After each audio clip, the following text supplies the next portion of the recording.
Moi, j'aime me sentir à Tanger, peu importe où. Je me sens bien dans cette ville. Elle est traversée de plusieurs désirs, de plusieurs fantasmes. Allah, Allah, Allah, la ilaha illallah. Allah, Allah, Allah, ya baba, drzuqini billah. La ilaha illallah. C'est quand même une ville très particulière au Maroc. Une ville avec la Méditerranée d'un côté, l'océan Atlantique de l'autre. C'est un port. Alors, vous savez, c'est comme Naples ou Barcelone. Aux environs des ports, il y a une vie souvent mêlée à des drames ou à des comédies, peu importe. Mais les abords des ports sont toujours très intéressants à observer. J'aime bien me promener dans la ville, la vieille ville, le Soko, le petit Soko, et on est chez soi. C'est très important de se sentir chez soi parce que c'est un sentiment que tous ceux qui ont beaucoup voyagé et beaucoup vécu en dehors de leur maison, de leur terre, connaissent très bien. Chassé dans les années 60 du royaume marocain pour avoir participé à la contestation étudiante, Tahar Ben Jelloun est aujourd'hui réconcilié avec la ville de son enfance. Il est revenu habiter à Tanger pour écrire. Le romancier pris Goncourt en 1987, auteur de L'Enfant des Sables, y a retrouvé le bruit de la rue, les cris des colporteurs, le vent et la poussière qui lui ont tant manqué pendant ces années passées en France. C'est une ville où il y a eu beaucoup d'échanges, beaucoup de rencontres. Il y avait un statut international. Mais ça se traduisait pour nous, quand on était très jeunes, par la fréquentation aussi bien des Anglais, des Espagnols, des Américains, des Français, des Italiens. Donc j'ai été élevé dans cette ville vraiment ouverte sur le monde, ouverte sur l'Espagne, parce qu'on voit l'Espagne, on voit les côtes espagnoles à partir de Tanger. Tanger a toujours attiré les gens du Sud qui pensaient qu'à Tanger, ils allaient faire fortune, ils allaient peut-être... Malgré le temps, elle a gardé une part de cette mythologie complètement bidon. Tanger n'a pas de mythologie propre, mais du fait de la présence dans cette ville de quelques bandits, de quelques espions, de quelques écrivains aventuriers, les gens continuent de penser qu'à Tanger, tout est possible. Il faut dire qu'au Maroc, Tanger a toujours occupé une place à part. Sous la pression française et espagnole de 1923 à 1956, Tanger devient ville internationale, séparée du royaume et placée sous l'administration de 13 puissances. Port de commerce, Tanger devient la capitale internationale de l'espionnage, une zone hors des lois qui séduit affairistes, peintres et écrivains. Henri Matisse dit avoir découvert ici, face à la mer, le bleu si profond de sa peinture. Marguerite Yourcenar, Paul Morand, Jean Genet viennent se perdre dans le labyrinthe de ses ruelles et de ses plaisirs. Mais c'est probablement Paul Bowles qui reste profondément associé à la ville. Venu étudier la musique traditionnelle, l'écrivain-compositeur y passera 40 ans. C'est ici qu'il écrira son chef-d'œuvre, Un thé au Sahara.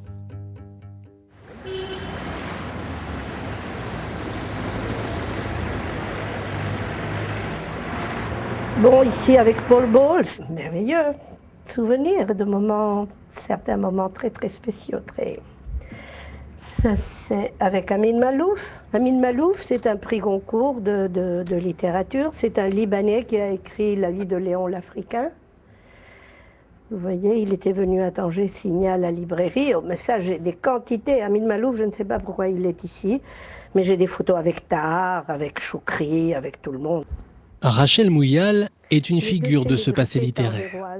Si elle n'a jamais écrit, elle a reçu dans sa petite librairie française tout ce que la ville connaissait de célébrités. Mon Dieu, comme tout le monde a changé, évidemment. Et combien d'eux sont morts déjà? Fidèle à sa ville natale, elle vit entourée de ses souvenirs. Rachel Mouyal, juive marocaine, n'a jamais pensé quitter cette terre providentielle où les juifs exilés d'Espagne ont toujours été les bienvenus. Au départ, c'est vrai, tous les juifs de Tétouan, de Tanger, surtout de Tétouan, vient d'Espagne. C'était l'expulsion des Juifs d'Espagne au XVe. C'était Isabelle la catholique, hein. C'était l'expulsion des Juifs. Ils avaient décidé que ou ils se convertissaient ou ils partaient. C'était pas seulement les Juifs, les musulmans aussi, hein. Les plus pauvres sont venus au Maroc parce que la côte la plus proche. En 1940, le roi Mohamed V refuse d'appliquer les lois anti-juives adoptées par le régime de Vichy. Dans le nord du pays, désormais symbole d'ouverture et de protection, la communauté juive bénéficie d'un régime dérogatoire. C'est une législation très intéressante et, je dois dire, très favorable aux femmes. Parce que les femmes du nord du Maroc, les femmes juives du nord du Maroc, ont accueilli et appliqué cette législation. Et alors, vous savez, les ketubot, tous les contrats de mariage, étaient établis en Duros de Castilla. Dans le sud du Maroc, les Juifs pouvaient avoir 4 épouses, et ils pouvaient répudier une femme s'ils n'étaient pas contents, ils pouvaient faire des quantités de choses. Alors que dans le Nord, non.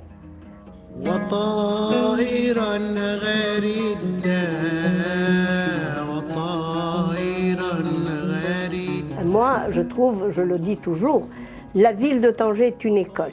Pour moi, ça a été une école. Et je me rends compte, vous savez, plus je vieillis et plus je vais dans le monde, et je me rends compte à quel point on nous a ouvert l'esprit. On était en contact de tout le monde.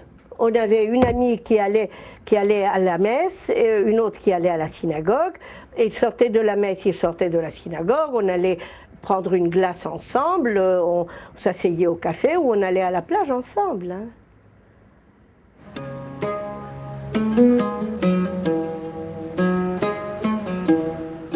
Une tolérance toujours vivante, même si certains fondamentalistes musulmans verraient d'un bon œil la fin d'une paix civile si précieuse dans ce Maghreb tourmenté. Aujourd'hui, la communauté juive est partie. La librairie, elle, est encore là, de l'autre côté du boulevard Pasteur. L'ancien comptoir Gallimard vit toujours de sa splendeur évolue. On y entre pour croiser les visages du passé, à la recherche d'une légende parfois surfaite. Et Jean Genet, quand il venait dans cette librairie, il venait chercher son argent. Il était dégoûtant, il était considéré comme quelqu'un de sale, comme un alcoolique. Mais par contre, la légende a fait que c'est devenu une espèce d'hôte d'honneur de ce lieu et de Tanger, quoi.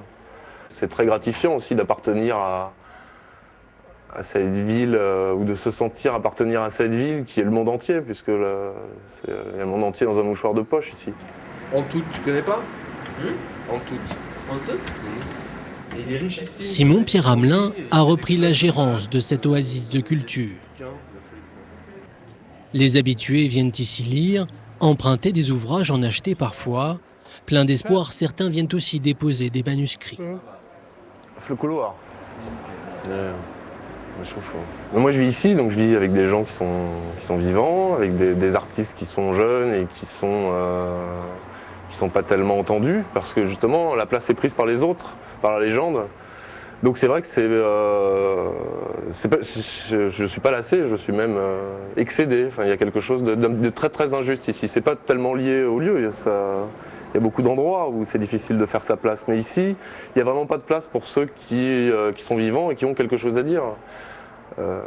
D'ailleurs, Mohamed Emrabet, cet auteur dont on ne parle plus depuis 10 ans, il n'est pas jeune et pourtant on n'en parle pas parce qu'il n'est pas rentré dans la légende puisqu'il n'est pas mort.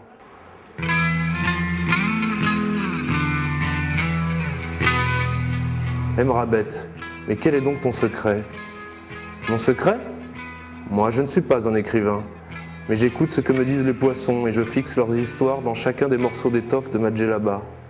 Cette djellaba est comme un livre d'images, un livre ouvert. Comme tu me fais peine, allez, ne sois plus triste. Si tu me donnes ton beau costume, je te céderai ma djellaba.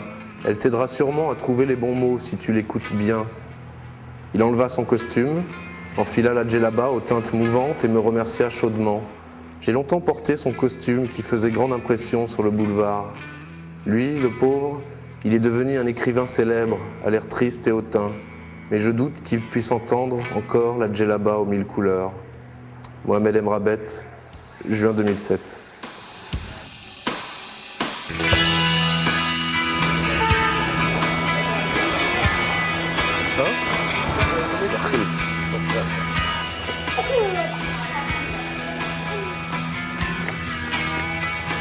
Il y a toutes les strates là visibles.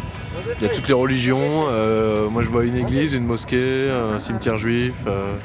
Il y a un théâtre, un vieux cinéma, la vieille ville, la nouvelle ville, le port, l'Espagne, l'Afrique. Enfin il y a tout quoi. Et le vent. Surtout le vent. En 1956, au lendemain de l'indépendance, Tanger est rattaché au royaume. Hassan II, après une tentative d'assassinat dans le Rif, abandonne la ville et ses habitants. Aujourd'hui, son fils Mohamed VI a décidé de secouer la belle endormie. Grâce au jeune libraire, la ville a désormais sa revue littéraire Nejma. Poésie, texte sur le désir, il n'y a pas de censure. Une liberté nouvelle. Il y a une italienne, il y a une allemande, des Marocains évidemment. C'est une image de la ville, c'est une image plus largement après du Maroc, mais c'est une image de la ville qui est très belle, qui est finalement ce qu'était la Méditerranée. C'est la Méditerranée contre Rome en fait. C'est cette babel de langues, de religions et qui vivent en bonne harmonie. Et ça existe toujours, malgré une actualité qui le contredit. C'est finalement peut-être ça que je voulais prouver, que ça existe encore, surtout ici.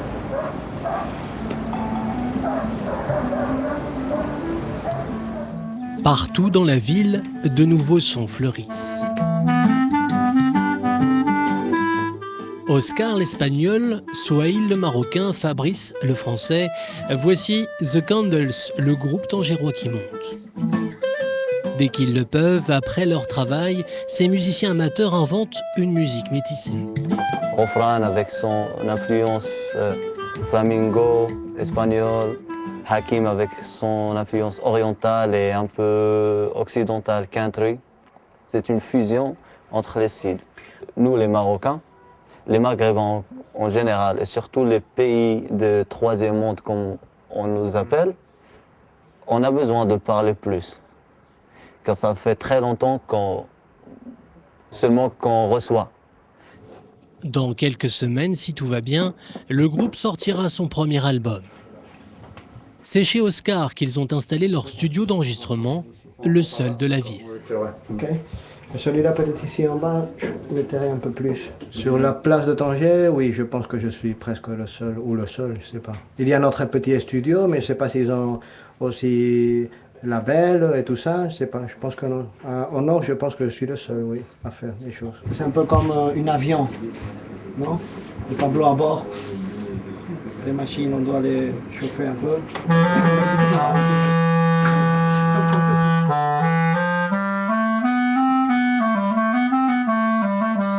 Je prends une prise.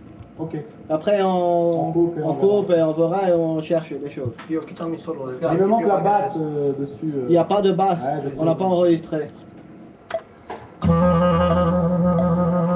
Les outils manquent, l'argent aussi, quand ce ne sont pas carrément les musiciens qui fuient clandestinement à l'étranger à la recherche d'un avenir meilleur. C'était un projet que les studios, qui a rentré à les studios, à la boîte de production. Et c'était un groupe de jeunes de Tétouan. On a fait tous les enregistrements, mais ils ont eu un concert ailleurs, en Espagne. Ils ont eu un visa et après ils ont resté, ils n'ont pas retourné. Ils sont pas retournés.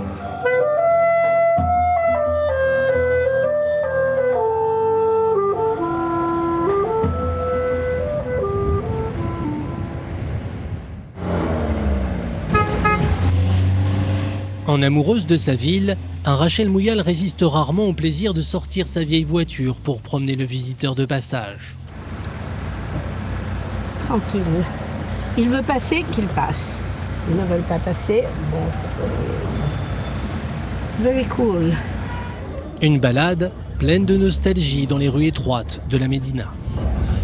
Vous voyez tout ce pâté de maisons, tout ça a été habité par des Juifs. Elle nous emmène sur l'un des plus beaux points de vue de la baie. Vous savez, on voit l'Espagne, mais là c'est couvert, tout à fait couvert. C'est ce qui donne, ce qui fait croire à tous ceux qui traversent le détroit que l'Espagne est à côté. Parce que parfois, on peut toucher l'Espagne, on croirait qu'on peut la toucher, l'Espagne. Mais aujourd'hui, c'est couvert.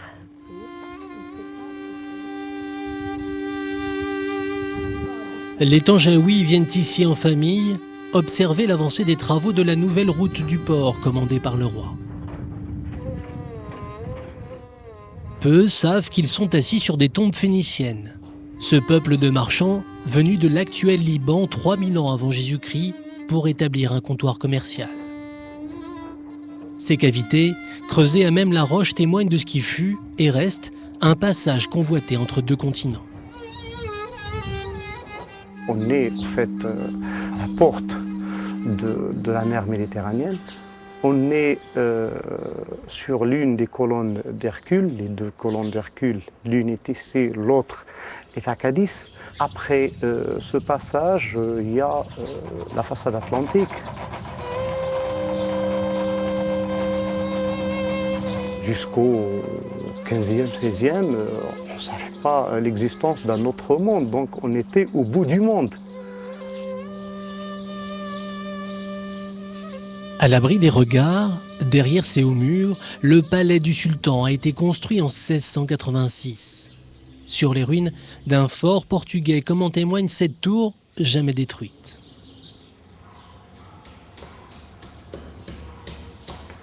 Récemment rénové, le musée de la Casbah abritait à l'origine l'administration, la prison et la mosquée royale. À la différence des autres palais du Maroc, le Dar el Makhzen a subi de fortes influences architecturales, comme ses colonnes d'origine italienne en marbre de Carrare. La présence du croissant montre que ce sont des chapiteaux qui ont été fabriqués sur commande pour un État musulman. Donc leur présence ici remonte au XVIIe, à la construction du palais, donc à l'époque de la construction du palais, et au XVIIe, c'était le néoclassicisme. Donc ça reflète parfaitement l'ouverture de la ville de Tanger sur les impulsions méditerranéennes depuis les époques les plus lointaines.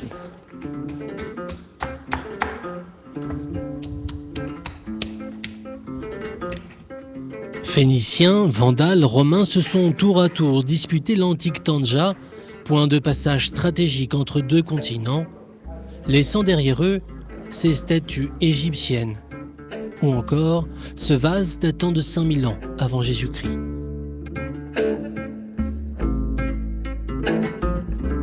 Sur cette carte peinte au XIIe siècle par le géographe tangérois Chérif Idrissi, l'Afrique et l'Europe se touchent presque. Mais difficile de s'y repérer, à moins de la retourner.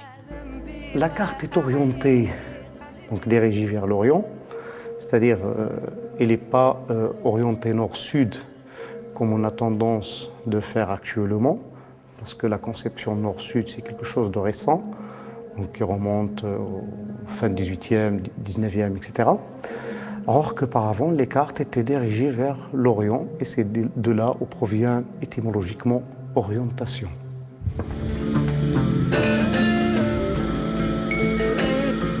« 900 ans plus tard, les cartes maritimes sont bien plus précises. Les pêcheurs, eux, répètent inlassablement les mêmes gestes et les mêmes chansons.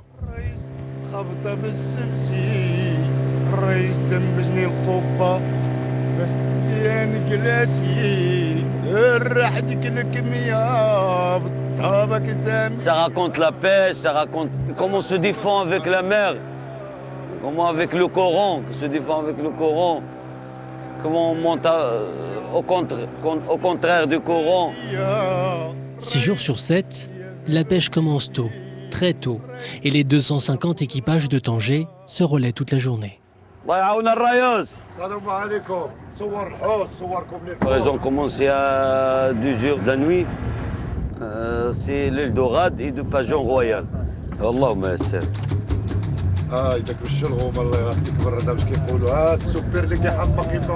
Des poissons rares et chers réservés aux meilleures tables européennes. Bachir Seba possède 2 embarcations comme celle-ci. Mais même avec le GPS et le téléphone portable, il est de plus en plus difficile de trouver du poisson. J'ai commencé à l'âge de 13 ans. La quantité de poissons aujourd'hui, c'est pas comme avant. Il y a des bateaux européens qui viennent ici, qui font aussi, eux aussi, ils font de la pêche illégale. Ils pêchent un seul sorte du poisson et d'autres poissons, ils les jettent. C'est comme ça qu'on détruit la quantité de poissons. Ce matin, la mer est plutôt calme, idéale pour attraper les poulpes qui s'accrochent aux rochers à 40 mètres de profondeur. Elle monte.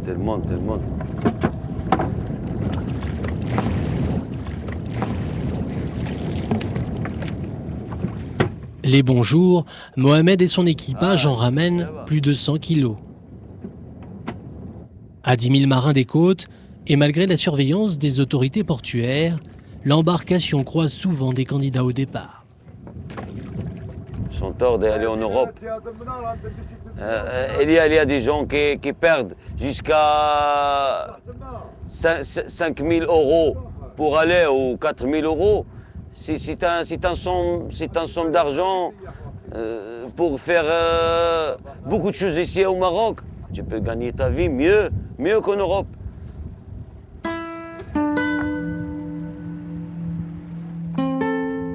Depuis l'arrivée au pouvoir de Mohamed VI en 1999, Tanger rattrape peu à peu son retard. Le flot des candidats au départ ne semble pas pour autant se tarir et Tanger reste une plaque tournante de l'immigration clandestine.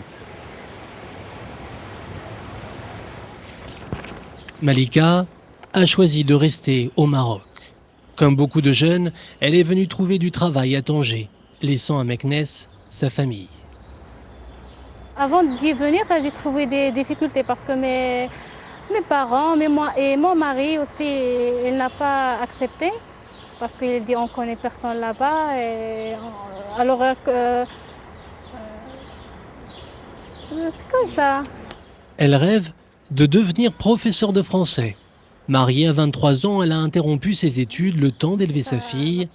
Cette ancienne championne marocaine du relais refuse son destin tout tracé de femme mariée. Ici, c'est notre équipe. On a joué à l'Institut Jamiat Akhawen. Les femmes que je connais, alors quand ils se marient, alors ils restent à la maison. Alors, s'ils ont resté comme moi, par exemple, 6 ans, ça y est, ils restent à jamais. La plupart que je connais. Alors, moi, j'aime être une femme active dans la société. Consciente de ses lacunes, Malika a décidé cet été de retourner au lycée français pour réapprendre les bases. Au milieu de ces jeunes collégiens, elle suit des cours de perfectionnement. Civilisation, ville civilisée, bon, civilisation, d'accord. Autre chose sur Tanger? Ah, c'est l'histoire. Hamid Bargache redouble d'efforts pour rendre son cours aussi vivant que possible et amener ses stagiaires à jouer avec une langue bannie par les autorités après l'indépendance pour avoir été celle de l'occupant. Ouverte, oui. Alors, ville cosmopolite, oui, d'accord. Le mouvement d'arabisation, il est toujours là, mais chez les parents, on sent quand même ce souci de réhabiliter le français. On constate qu'ils veulent que leurs enfants apprennent le français parce que c'est la voie d'accès aux études supérieures. Il serait souhaitable d'instaurer CAU, là. Ici, les cours reviennent à 1 mois de salaire en moyenne pour 60 heures de formation dans un établissement prestigieux. Presque centenaire, le lycée français de Tanger forme l'élite du pays et affiche des taux de réussite au bac très élevés.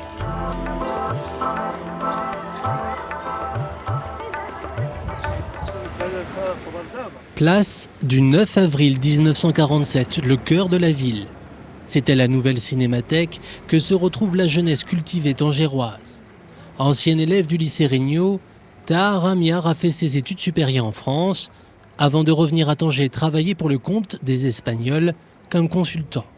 S'il a réussi, il reste conscient des défaillances du système scolaire marocain. Il y a beaucoup d'analphabètes, beaucoup d'abandon scolaire. un très faible taux de réussite au bac, 35% officiellement. L'ascenseur social ici, il est en panne depuis très longtemps. L'escalier, il est obstrué. Il reste peut-être le vide ordure peut-être à escalader si on veut monter socialement par l'enseignement public.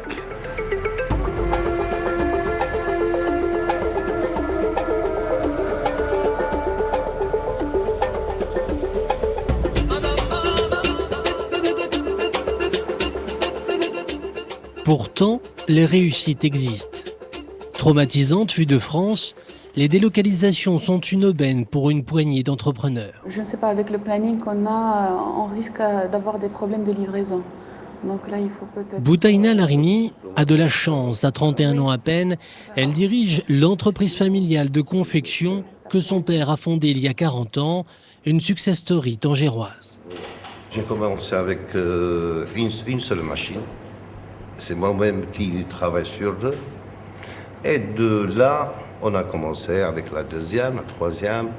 Des fois, nous, les enfants, nous étions furieux parce qu'on ne les voyait pas beaucoup et à l'heure du manger, ça continue le travail.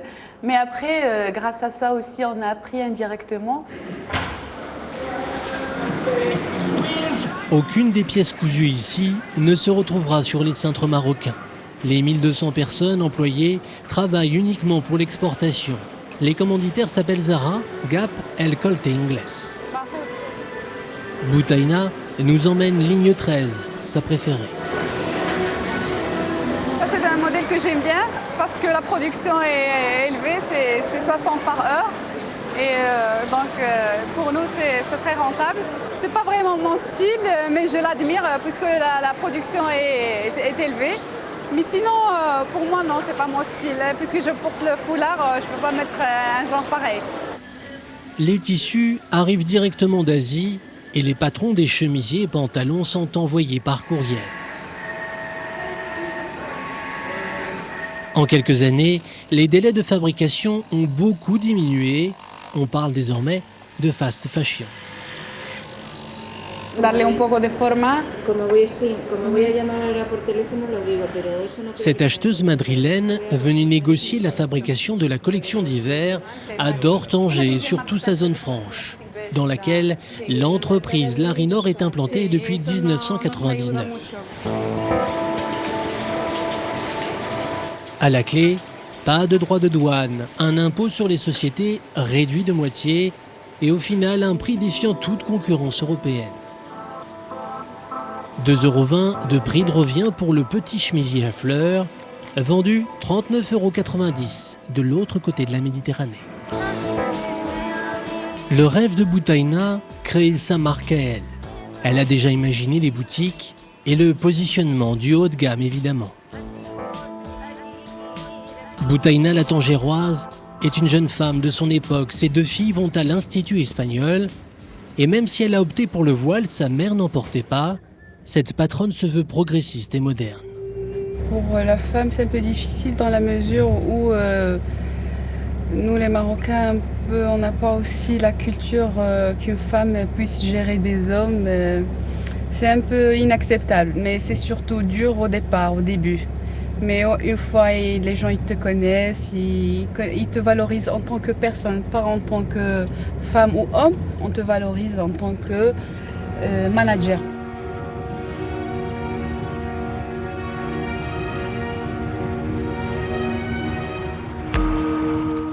Mais c'est à 40 km de Tanger qu'il faut chercher le nouveau visage de la ville. Ici, au milieu de ce qui n'était qu'une plage, s'élève désormais le nouveau port de Tanger-Med. Un chantier pharaonique, des chiffres à donner le tournis, et ce défi relevé par les Marocains, faire de ce port la plaque tournante du commerce méditerranéen, rien de moins. Anouar Al-Asri est rentré de France il y a 2 mois. Convaincu que désormais l'avenir de son pays lui offre de réelles opportunités et un salaire proche de celui qu'il touchait en France. Je me suis dit, il faut que je travaille ici. C'est énorme, mais il faut le ramener à l'échelle de la région. d'un seul coup, on devient un port régional qui a son classement parmi les premiers au niveau de la Méditerranée. À l'origine, il y avait un petit fleuve qui se déversait au niveau de la plage, qui est devenu le port Tanger Med plus tard. Donc il a fallu non seulement réaménager l'infrastructure pour créer un nouvel embranchement du fleuve, mais aussi d'assurer l'alimentation en eau de la zone portuaire et de la communauté autour, donc à travers le barrage de Wadermel.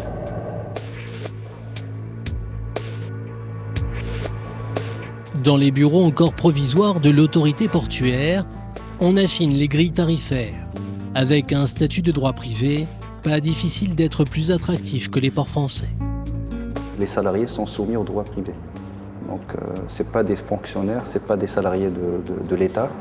Donc nos contrats sont régis par le droit du travail marocain et ça donne un peu plus de flexibilité dans le choix des effectifs, dans la gestion des ressources humaines et dans le statut même du salarié. SAS, avec scanner pour les douanes, rampe d'accostage pour les camions, chaque semaine, un chantier est livré. La fatalité divine si souvent invoquée n'a plus sa place. Pour l'instant, un seul quai de déchargement est en service. À terme, en 2013, il devrait y en avoir 4 comme celui-ci. Le leader mondial du transport maritime, le danois Maersk, n'a pas attendu la fin des travaux pour ouvrir le sien. Le détroit de Gibraltar, c'est un axe maritime majeur, probablement l'axe maritime le plus important au monde, qui voit passer plus de 200 navires quotidiennement. L'intérêt de ces zones franches, qui sont logistiques dans le périmètre immédiat du port, commercial et industriel dans un périmètre relativement rapproché, vont permettre à terme de tirer avantage des accords de libre-échange qui existent entre le Maroc et l'Union européenne d'un côté, le Maroc et les États-Unis de l'autre. À quai, le Jakarta. Un porte-conteneurs long de 350 mètres, avec à son bord 8500 conteneurs venus d'Asie. Destination finale, l'Amérique. Les produits assemblés ou façonnés au Maroc ne sont pas soumis aux quotas d'importation. D'ici, l'Espagne n'est qu'à 14 petits kilomètres des côtes. Pas de perte de temps, pas de déclaration douanière à remplir. Tanger Med est un port franc. Dans les villages avoisinants, on observe avec intérêt le développement accéléré de la région. Avec intérêt, mais aussi un peu d'inquiétude. La récente priorité donnée au tourisme par le roi a favorisé la spéculation immobilière et la hausse des prix. Partout, les mêmes panneaux sortent de terre, affichant avec ostentation leurs promesses de délassement pour quelques privilégiés dans un pays encore inégalitaire. Peut-être qu'il faut un potentiel humain plus formé, il manque encore des formations professionnelles et qu'il faut travailler là-dessus. Il faut travailler aussi sur le niveau de scolarisation, c'est-à-dire faire élever le niveau de scolarisation. Oui, ça c'est très important pour le développement d'un pays. Il ne faut pas penser tout simplement investissement, mais ça va en parallèle, le côté social aussi, c'est très important.